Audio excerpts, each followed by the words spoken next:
Welcome back to my YouTube channel. For today's video guys, ayan, magluluto tayo guys ng sinigang na isda. So ayan, magpakulo muna ako guys ng tubig.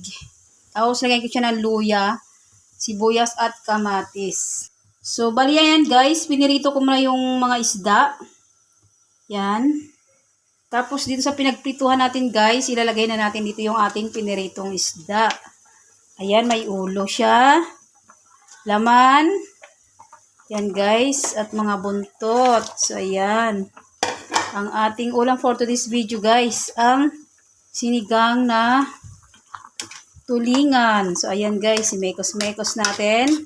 Lalagyan natin guys ng kaunting bitchin at patis.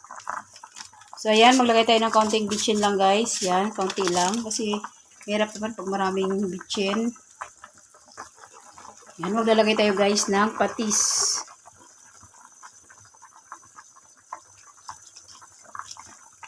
Yan. Kunti lang muna guys kasi baka mamaya maalat. So ayan, halo-haloin lang natin.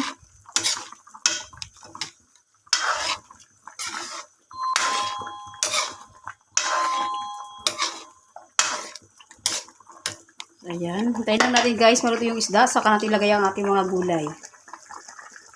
So ayan guys, nilagay na natin yung ating talbos ng kamote at saka ng ating okra. Ayan, nilagay ko na yung sinabay-sabay ko na siya. Tapos nilagyan natin guys ng ceiling green.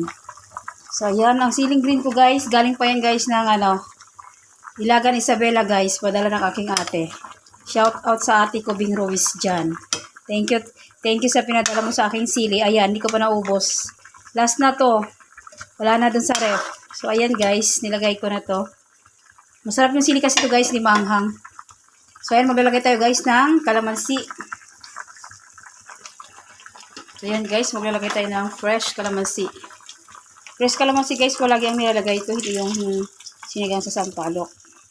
Kalamansi talaga laging nilalagay ko. Mas masarap kasi kapag kalamansi. So, ayan, mekos natin guys. Hindi natin masyadong halo-haloin guys kasi baka magkadurog-durog ang ating isda.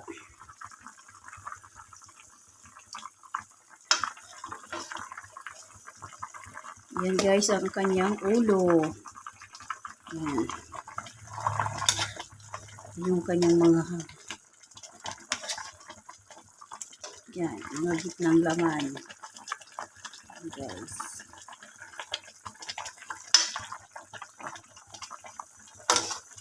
Ito guys, isang malaking ulo guys. Ayan, naputol na. Basta guys, oh, ayan.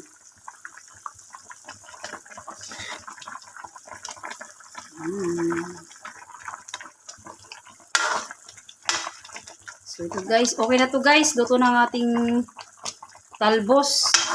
Kung natin i-overcook ang ating mga gulay para masarap. So, yun lang guys. Thanks for watching. Please like, comment, share, and subscribe. God bless us all.